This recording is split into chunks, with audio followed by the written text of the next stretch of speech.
Hello, I'm Timothy Tan and this is my shop.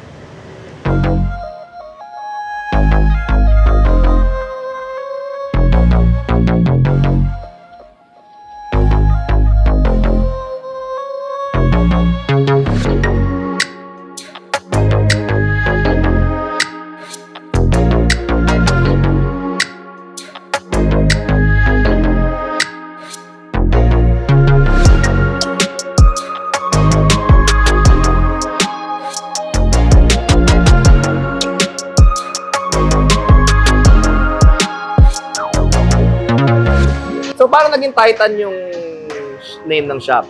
Okay. Titan, medyo naging aksidente. Although talagang gusto ko na Titan yung name, pero nung nagpa-DTI kami, may-ari na yung Titan. Yung sa Quezon Ab? No, yung Iba pa? Ang pina-check namin is some industrial. Okay. So hindi namin siya agad nakuha na as in Titan.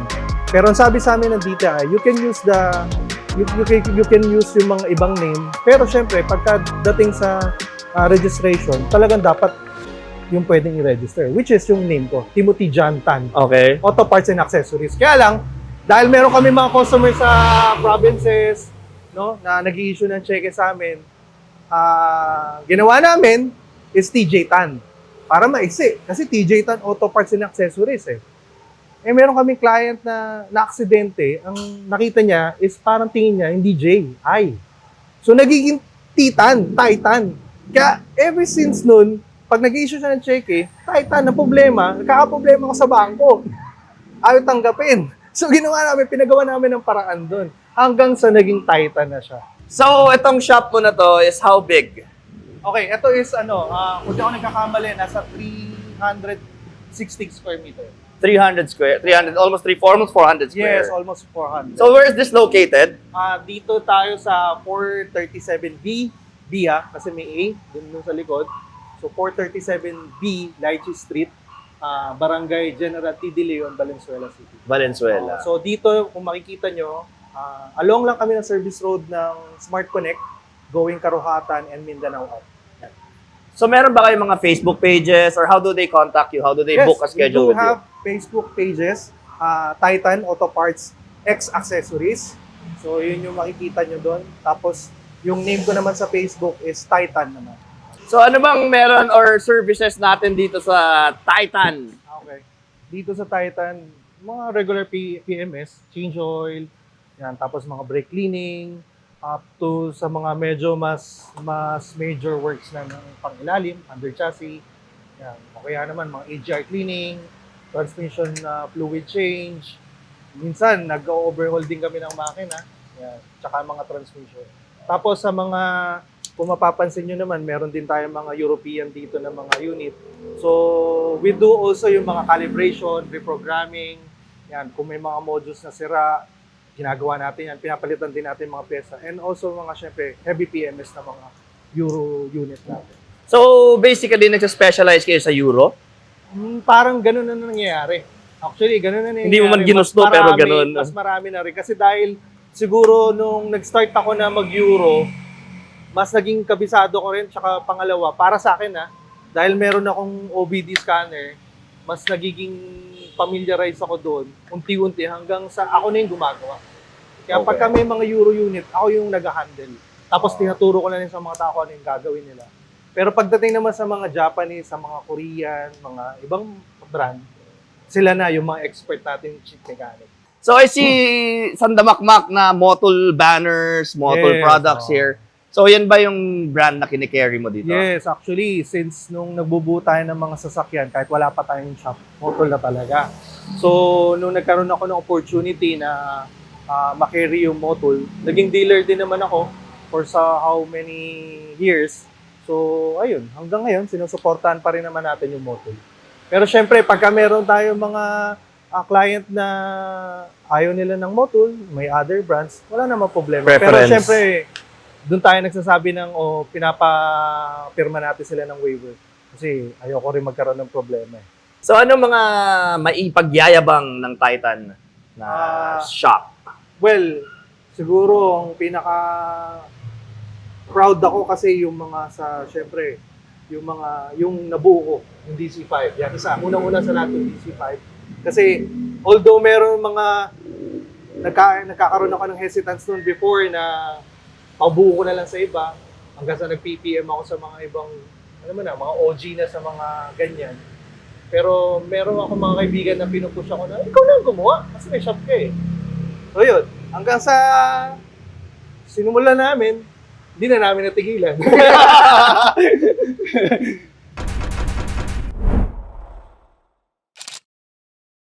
So we are here today at Valenzuela. So we are here today. Valenzuela da? Valenzuela da? Venezuela. Titan Auto Parts.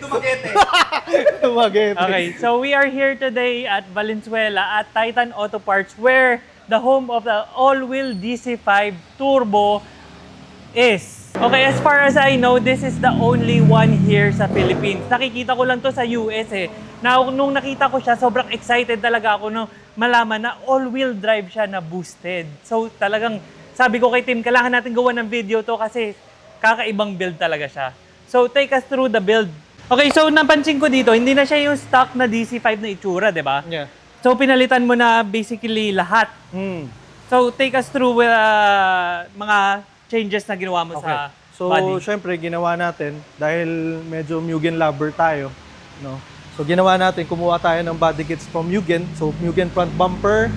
Tapos, at the same time, ayoko rin ng medyo stock yung fender. So, kumuha tayo sa Jace Racing. So, Okay. Jace Racing to. Tapos, side mirror na Ganador. And side skirt, Mugen din. Tapos, yung rear bumper spoiler, Mugen din. Yan. Tapos Okay, yung tapos hood yung rin. hood naman is not Mugen, okay? Okay. Hindi siya Mugen, pero Seibon na brand siya. So Mugen inspired kasi naghahanap pa rin tayo until now ng Mugen eh. So mahirap na rin. Mahirap siya Mahirap maghanap, na rin. mahirap maghanap. Meron ako nakita pero repair na siya eh. So hindi ko na binili. Tapos parang meron pang braces dito ngayon dahil Yes. nga turbo siya. Yes. So bakit mo linat black to or matte black Okay, yung kasi intercooler? Ang mamaya makikita rin natin doon sa mga parts na sa engine na almost lahat naka-flat black kasi pina-powder coat ko lahat yan kasi para malinis tingnan. So medyo yun yung peg ko noon before na hindi halatang merong intercooler. Medyo sleeper build, ganun. Ngayon tinanggal ko yung screen kasi ito yung masakit na part. Itong lahat na makikita nyo rito, tinabas ko yan. Kasi ang original ng Mugen na bumper hanggang dito, siguro mga 5 inches pa yung extension nito. So lahat yan, tinabas namin yan. Para mapasok lang namin yung intercooler. Kaya medyo masakit kasi nga original Yes. Mugen bumper siya, no? Yes. So nakuha mo yung kit as in buo na siya, kompleto. Iba-iba yung pinagkuhanan ko. Meron ako nakuha sa Thailand, meron ako nakuha sa Japan. So, Iba-iba. di Talagang rin source out mahirap talaga. mahirap makuha. Yung side skirt, nakuha ko sa Australia. Yan. So medyo mahirap siya. Pag-usapan naman natin yung engine ng DC5 na to. Okay. Sorry medyo madumi. Galing ng fun run eh. So this is a K20 pa rin? Oo. Kung ano yung original ng makina ng DC5, so ni-retain lang natin yon. So, syempre, para yung parang yung value niya, Okay. para sa akin kasi syempre mas may value yung K20 na original na Type R. Tapos, tsaka ko na lang pinuli built yung engine. Tapos, bali, stock engine ng K20 Type R plus yung tranny rin. Yes, ang 6 Tronic, speed. oo. So, 6-speed siya. So, nung nagkaroon tayo ng chance na mag all-wheel drive, kinuha lang natin yung housing ng CRV, tapos nilipat natin lahat ng laman. Pero syempre, again, di tayo bubuo ng puro stock. So, from internals, lahat yan pinalitan natin ng pang turbo setup. So, naka-Perea valve train yan, Wiseco, na cylinder head, pistons, yan. Tapos sa tranny din, so nag-Albins tayo na gear, no? So 2, 4, 5 kung di ako nagkakamali. Yan. Para medyo matibay siya. Mahaba. Oo. Sabi mo sa tranny, nilipat mo lahat ng parts ng stock na DC5 dun sa CRV.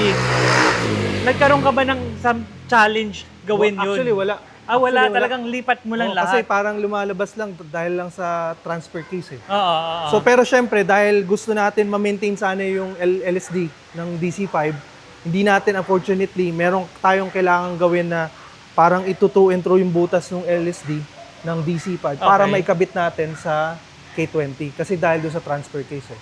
Pero hindi ko muna ginawa yun since kasi dahil syempre trial and error tayo. So tinitingnan ko rin muna yung grip nung magiging result nung grip nung DC5 na all-wheel drive. Yung turbo manifold mo is aftermarket? Okay, yung turbo manifold, it's a sidewinder na full race. Hmm. Okay?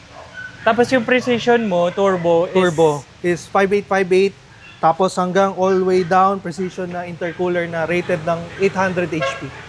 Ito. Kaya makikita nyo yan, pwede rin ako mag-send sa'yo ng photos, ganyang kakapal yan. Makapal yan. Kaya talagang ang laki ng tinabas namin sa bumper. Tapos ito nga pala, ito nakuha ko rin to, pero nakuha ko pa to sa London. Kasi doon lang sila nagkaroon ng last na stock nito. So, alam ko meron din ito si EJ Boskit sa Davao. Shoutout, boss. Alam ko meron din siya nag-iisa nito. Hindi ko alam kung saan niya na-order. Pero ito yung fuel rail na isa din sa mga limited edition. Can you tell us the horsepower ng inabot nitong ganitong build? Okay, so ito umabot siya ng 498 wheel horsepower, all-wheel drive. So sinampatin talaga namin yung 4 na gulong. So hindi lang kami dun sa harap. Okay. Kasi minsan yung iba ginagawa para tinatanggal makakuha ng kabayo. yung shaft. Oo. Tapos harap lang din Harap na lang dyno. muna. Pero kami ginawa namin talagang All-wheel drive talaga. all-wheel drive. That's Tapos ilang boost yun? Ang boost niya nung is 23. Safe pa yun Oo. para sa Well, ginawa karga niya. namin, binaba pa rin namin. Nung bumaba naman siya, nag 480 wheel horsepower. So, Kung not bad pa rin. i-max out mo siya, hanggang ilan PSI kakayanin ng ganitong build? Ang alam ko kasi, ang binax out ni Jeremy, nasa 27. Kung di ako nagkakamali, kung di ako naduling doon sa pagtingin ko doon sa boost nun, 27. 27 PSI. Oo. So, Dapat tutungtong to ng 500. Ang problema, umiinit na yung injectors natin. So, hindi niya na kaya. Kasi, from dating original ko kasi ito is 2,200cc. Ang problema, pina-flooded niya yung cylinder head. Oo. Tapos hanggang sa pumangit na yung buga nung so nagpalit tayo. Eh yung available nun, dahil nahabol ko yung ma-tune siya, so after namin ma-first tune, ayaw niya magpa-tune kasi nga nagkakaproblema kami sa injector. Bumili agad ako kung ano lang available sa market, which is 1,000 1050X na injector dynamics. Nabitin sa kanya. Na sana Kulang pa. kung naging 1,500 siguro kaya namin 600. So everything na ginawa dito sa engine, dito nyo ginawa sa shop nyo? Lahat yan dito namin kinabit. So nung nakuha namin siya, may mga stock parts siyang nakakabit, yung iba kulang-kulang. So from there, gumastos tayo para mabuo natin to. How did you come up with the parts na combination na para i-build to? Meron ka bang nag-a-advise sa'yo na ito bilhin mo, ito kabit mo, ganyan? Or familiar ka talaga sa mga... Kasi before, dahil gawa ko rin yung mga ibang FD, to be honest, before sa FD ko nun, naka-turbo rin yung isa naka-supercharge. So nagkaroon na ako ng idea. Pero before talagang pabili lang, tapos pagawa. Ito lang yung first time kong gagawin na kami na mismo. Ikaw talaga nag-decide lahat ng parts so, ikakabit. Yun, kumbaga yung timpla niya, ikaw na lahat so, yun. syempre, research tayo, kuha tayo ng opinion sa iba. So, kung ano yung mas maganda, kung ano yung para mas ma-easy yung makuha yung target nating horsepower. So, from there, marami tayong kaibigan na napagtanungan din. Okay. Meron bang Shopee parts to? Shopee parts? Meron Shopee parts. Hindi ata alam ni Boss Tim yung salitang Shopee. Yan, Shopee parts yan. Kasi, yun ang problema namin dahil boosted siya. So, syempre yung pressure ng oil, kailangan natin ma-release yun eh. Ang problema namin, yung canister na yun, meron kaming canister dito hanggang ngayon. Hindi ko pa rin makikabit kasi sobrang laki. So, for the meantime, sabi ko, sige, para makahinga lang, ilagay na lang muna natin dyan. Pero totoo, wala na kami mapaglagyan. Tapos tignan mo, yung conversion niya, baliktad pa rin. Oo, yan. Kasi ito, totoo yung firewall, hindi ko yung binago. Yung firewall, hindi niya ginalaw talaga. Oh. Kasi gusto kong makita na talagang legit na DC5 siya. Hindi siya yung RSX. Oo. So, ginawa ko kasi talaga siyang para makita lang. So, hindi ko na talaga kinonvert. Tapos, at the same time, ito pala tinuturo ni Ramon. And ito naman, a good friend of mine na dinonate niya. Actually, parang donate eh. Kasi, Ito, nagre-range to ngayon ng 35,000 sa market. Oh. Pero nabili ko lang to for a low cost. As in, sobrang baba na parang presyo pamigay. Ano ba to? Mugen na snack Mugen bar. rin. Ba't wala siyang brand, no? Meron. Natanggal na. Ayan, Okay, makikita mo. Yung medyo yung... May plate rin siya alam mo dyan. nang alam mo nang matagal na. Tapos sa likod, meron din tayo nakuha na rear na strap bar. Tapos dito naman sa wheel setup natin, ano naman to? Okay. Wedge Sport na SA70. So, dahil, syempre, nag-iipon pa tayo para sa mags ng Mugen, yung MF10, no? So, ang ginagawa lang na... Tumating sa akin. Totoo. So, ako naman, naghahanap ako ng mags na... Hindi kasi ako yung medyo, yung particular na, hindi, race lang ilalagay lang natin. C28 lang or T37. Ayaw So, yung mga medyo norm, tinitingnan ko norm. kasi yung form ng sasakyan, tapos versus dun sa sapatos niya. Okay. So para mas yung figure, meron akong hinahanap na figure eh. Lalo na sa mags, may gustong-gusto ako yung medyo concave na pero hindi makanto. Okay. Yun lagi kong ini-aim. So diyan ako bumagsak. So ito napansin ko medyo SA70. kakaiba to. Oh, Yung yan. preno mo. By OSMR. So Si this Chris. is Brembo? Brembo yan, na 6-spot. So, ginawa lang natin, dati siyang pula. Eh, syempre, gusto ko magkaroon ng touch ng konti ng Titan. Dahil since kami naman yung bumuo nito. So, pina-customize natin kay Chris. So 6 pa to, hindi na yan yung stock ng DC5. Hindi na. Ang Hindi na stock rin ng yan. DC5 is smaller. 4-pot lang. Oh, Smaller smaller na. Brembo. Siyempre, kung ganyan kalakas yung kotse mo, kailangan malakas rin yung stopping power mo, Yes, no? oo, totoo. Was this car originally white? Yes, originally white siya. Actually, kanina nag-PM sa akin yung first owner. Nagulat ako kasi friend ko pala siya sa Facebook. Tapos sabi niya, "Sir," sabi niya, "sa'yo pala yung dati kong DC5." Tapos pinakita niya yung picture. Off-white siya pero stock na DC5. Sabi niya na siya raw yung naging owner since 2007 to 2009. So dito sa interior, like we said, meron tayong MSC na seats na Mugen na ngayon medyo tumaas na yung value niya ngayon sa Japan auction. May nakita ako used for 2 pieces 347 na. So medyo mataas na. So dati magkano lang ang brand new nito? Meron ka pang mabibili dito mga around 175, dalawa brand new. Ngayon medyo mas mataas na talaga. Ngayon tapos ito, meron din tayo mga seatbelt cover like this one na Mugen din, no? Nagkabit din tayo niyan. Shift knob na Mugen na aluminum. And shift knob, na Mugen na assist meters na merong turbo. Kasi yun ang hinahanap ko eh. So yung may turbo tayo. Yun. Tapos, So napansin ko hindi mo pinalitan yung steering wheel in love ako doon sa itsura niya eh. ng DC5 na steering wheel, no? Maganda So, nga medyo, siya. ang gagawin ko na lang, syempre, hanap tayo ng medyo mas fresh na steering wheel later on. Pero syempre, inuuna ko lang yung iba. Tapos, ito, meron din akong rare na parts dito. Itong push start, na engine start. Kasi actually, sa ibang bansa, medyo malaking, mataas na rin ang presyo. Nasa 35,000. Yan? Pero Ano na? syempre tayo, dahil meron tayo na outsource ngayon, Lems, shout out, nakakuha lang natin to ng mura sa kanya. Bago tumaas yung value nito sa market, nakakuha tayo sa kanya. Yan. So, shout out kay Boss Lems.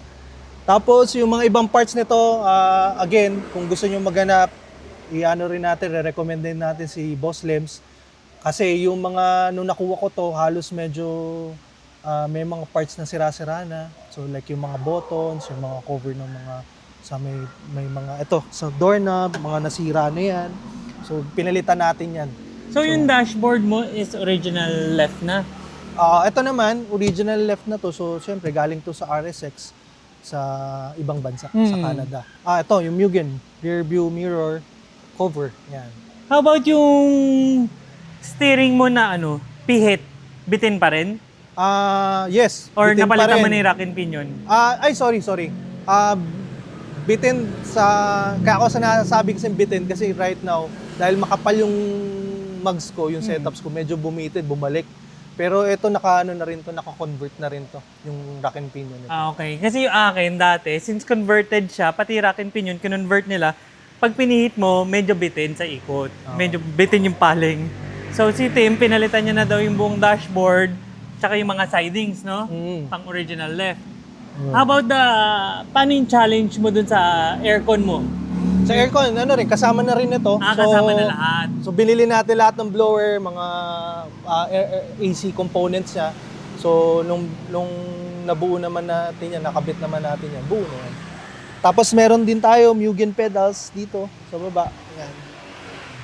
So minintain din natin yan. Tapos ito naman yung sa all-wheel drive. Ito yung sinasabi ko sa inyo. Yan. So kung mapapansin nyo, nakatago siya. Pero may hump siya dyan sa loob. Yan. Yan. Medyo nakaumbok siya. Yan siya. So may hump siya. So hindi naman masyadong halata dahil since may carpet pa rin tayo. Kasi yun yung inaano natin, tinatago natin na all-wheel drive siya eh. Kaya yung para sa mga nakakakita sa daan, kala nila ordinary DC5, pero hindi nila alam, all-wheel drive. Grabe itong DC5 ni Kuya Tim, no? Pati ito meron rin siyang, alam ko mahirap maghanap rin ng Yes, ito, ito. di ba? Ito. Lems is the way. Talagang kinumpleto ni Kuya Tim lahat. Tapos ito, Mugen start bar. Yan. Ito nga, Mugen oil. Oh, yan. Pati yan. Mugen oil tayo. So, meron din ako mga Mugen na hindi ko pa kinakabit dito. Actually, may mga sticker pa ako. Yan. Hindi ko pa nakakabit kasi syempre magpaparepaint tayo. So, as much as possible, yan, may mga ganyan pa tayo. Okay, so pwede na natin siya itaas naman para Sige, doon tayo sa ilalim. natin. So, pasintabi po sa mga car guy, lalo na sa mga hardcore. Kasi syempre, meron tayong mga unexpected na nangyari dito sa paggawa natin ito. Anyway, so, eto, naka-record ka na? So again, sabi naman ni Kuya Tim, this isn't the final pa. Kumbaga, pina-perfect pa nila lahat bago nila i-finishing lahat. So meron kayong makikita talaga ng imperfections pa kasi nga, once na perfect na nilang conversion, tsaka lang nila aayusin lahat. Yes, He's planning to remove all this, tapos tsaka niya aayusin lahat ng mga flaws niya.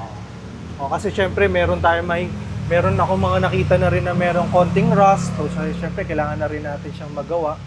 Pero, nung minakap natin tong all-wheel drive, sinubukan muna natin kung matibay ba, baka merong mag-break during the process o paggamit.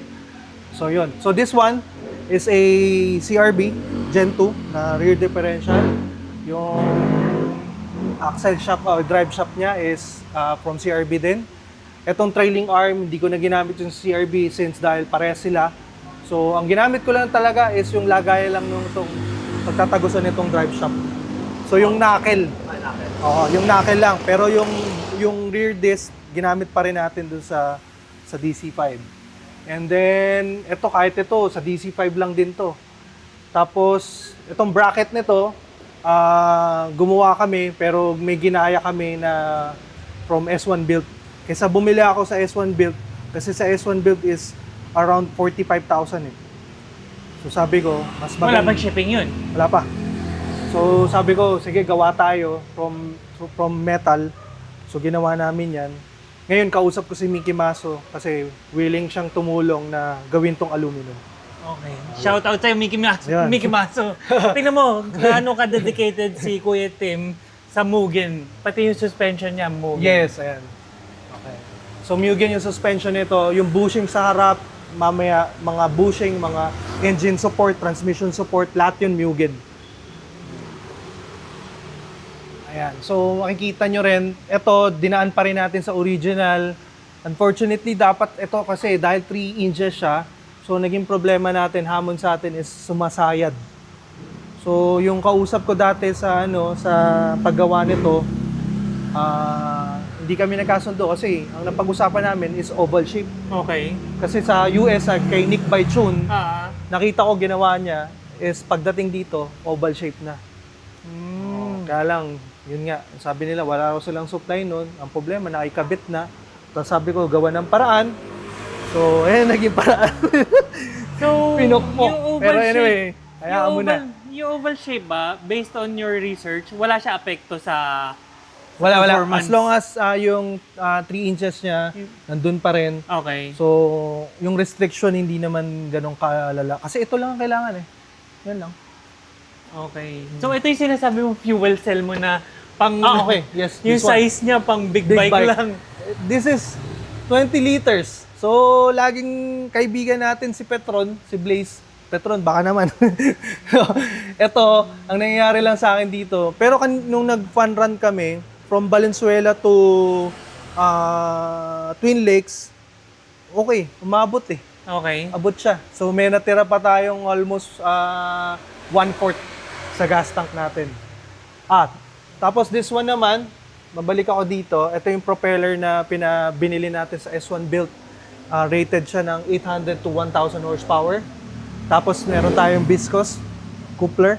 So, ang gawain nito is, dahil ang CRB, nung una kasi ang ginawa ko, kaya kung mapapansin sa mga meetup natin, pag umaatras ako, may maingay. Okay.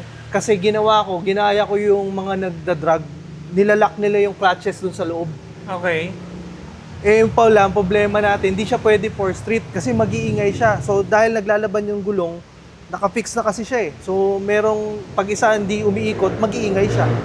So, ginawa ko, para ma-transfer natin yung lakas sa likod without compromising yung performance, binalik ko to sa stock na mga viscous niya, pero naglagay ako nito. Ito, para yung power from the engine, ma-handle niya at hindi masira to. Parang ito, yung mga clutches dito sa loob, lilipat mo lang dito sa harap. Ito yung ginagamit nila sa mga 800 horsepower to 1,000 horsepower na mga all-wheel drive. Yan. Okay, teka lang. Tapos going to the front naman. Yes. So going to the front, makikita mo na yung propeller, tapos yung transfer case ng CRB. Yan. Tapos, Ito yung transfer case. yan. So, ginawa natin yan. Ito, yung naging challenging din sa amin sa part namin is yung paglagay ng sway bar. So, syempre, yung stock na sway bar ng DC5, as much as possible, may kabit natin. So, nagpalit lang tayo or nag-extend kami sa may stabilizer. So, sabi mo kanina, ito na yung pang CRV na subframe, di ba? Yes, oo. Yan. Bolt-on na siya. Yan. Tapos, naglagay din tayo ng oil cooler. Ito yung subframe din ng CRB. Okay, meron din siya oil cooler here. Oo, naglagay na rin kami, pero dahil nga walang mapwesto sa harap, nilagay ko dito sa may pan. Okay. So, effective tinatamaan pa rin naman, siya. nung nag-pan run, medyo mas less yung problema ko sa Oil temp. Kasi nag-overheat ako minsan nung wala pa yan. Ayun. Tapos yung mga pangilalim niya is Mugen naman. So, yung bushing, kaya lang, di na natin makikita. Hindi na natin makikita yun. Oo. Pero kompleto na Mugen siya. Yes. Oo. So, yun. So, ngayon, meron akong update lang kasi yung sa fuel tank natin, I was planning before nung wala na akong pag-asa kasi hindi ko alam kung anong gagamitin kong fuel tank nun. Dahil gusto ko, OEM pa rin yung itsura eh. So, ang plano ko nun, magpa-customize na lang ulit para mag-extend ng another tank. So, ganun yung nangyari. Pero ngayon, kagabi lang, may na-meet tayong tao na naka-Civic Dimension, na naka-all-wheel drive din. So, first in the Philippines din siguro siya. Kasi sabi niya, para yun yung claim niya, one Civic Dimension na naka all-wheel drive. K24 turbo naman. So alam ko pinang-track niya eh. So kasi dun sa Japan, sinasabi mo meron all-wheel drive talaga na Civic Dimension. Civic Dimension. Oo. So nabaliwang tito nyo, sinearch ko sa Google kagabi, at mayroon ako nakita na talagang Civic na Dimension na 4-wheel drive ang nakalagay, dual pump system. So ang chassis niya is parang L4 ang nakalagay. Okay. Dalawang fuel pump, left and right. Yes. So yun Ayan, yung maganda para sa mga kanya. naghahanap sa inyo, yan yung si Tusog, cameraman natin. Yun. So yun ngayon, nakita ko na yung fuel tank ni Dimension kasi, dahil nga sinabi mo kanina, may similarities lalo na sa mga pang-ilalim. Chinek ko ngayon yung stock ng Dimension tsaka ng DC5, yung fuel tank, same parts number. Same part number. So, I'm guessing na kapag nakuha natin yung all-wheel drive na fuel tank, same papasok dun sa chassis ng DC5. Hopefully. Hopefully. So, last few questions na lang. How long did it take to build this Okay. na maging ganyan? So, ako, ang ginagawa ko kasi, yung timetable kasi ang ginagawa ko, sinesearch ko muna lahat. Tapos, hanggat maaari, lahat ng parts na kinukuha ko, kailangan ko, kinukuha ko muna. Ginagather ko muna siya. So, pag nakuha ko na lahat, tsaka kami magbubuo. So, nung pagkuha ng mga parts, it took us almost 2 years. Lalo na 2 sa... years. Kasama doon yung mga body parts. Lahat. Okay. Oo. Pero sa pagbuo, ini-start lang namin to noong October last year. Tapos natapos namin siya ng January. Actually, magde-December. Tapos napatono kami January. Tapos nag-reach kami noong February. Mabilis na lang kasi kompleto mo na nga yung Oo, parts. kompleto na eh. So, ano na future plans mo pa dito? Yung isang araw, nakakatiyan ko, ibenta. Kaya pinost ko yun. If you were going to put a price on this, magkano? Siguro mga at least 3 million up. 3 million? Mura pa yun, ha? Oo. Para Pero sa ganitong build. meron nagsabi sa figure, ang around 3.6 M eh. So, yun yung naging basis ko lang. Pero meron pang nag-offer, sabi niya, pag nakita na raw niya, actually may titingin talaga. Kaya lang, medyo nagdadang-isip ako ngayon. Dahil, So, undecided ka pa. Oo eh. Pero kung sakaling hindi mo siya ibebenta, ano pa yung mga future plans mo dito? Marami pa. Actually, yung katulad kanina, tatanggalin natin yung buong ilalim, ayusin na natin lahat ng tinabas namin. Kumbaga finishing na lang. Finishing tayo, no? Wala ka Tapos nang kabit babaguhin ulit, pa. Tapos lahat ng emblem na binili ko na brand new, mga decals na original na Type R, doon ko palang ikakabit. Kasi unfinished pa talaga yung ano niyan eh, yung paint niya. Yung paint. Oo. Yun na lang yung pinaka, kumbaga, Tsaka sana, last hopefully, thing. makakuha tayo ng Mugen na mugs. MF10. Oo, MF10. Okay. So there you have it. All-wheel drive turbo K20 Type R DC5. Sabi ko nga sa inyo, sa tingin ko correct me if I'm wrong na lang, this is the only one here in the Philippines. Again, Sana. si Kuya Tim Tan. So kung mayroon kang gustong shoutout dito sa build mo na to, Feel Kanina free to na shout shoutout ko naman na lahat, no? So pero syempre sa lahat na nag-support sa akin, Brian, yan, alam mo yan na lagi kitang kausap. Jeremy, kahit nangungulit ako sa noon, no? Kinulit ko ng kinulit yan para lang maitono yan. Marami pa, si Brian Alonso, lahat sila David Nang, yan yung mga kaibigan natin na pinush tayo na mabuo tong DC5 na to. So sa mga hindi ko rin naman na-mention, kilala nyo naman, wag na lang kayong magtampo. So I'm Timothy Tan and this is my ride.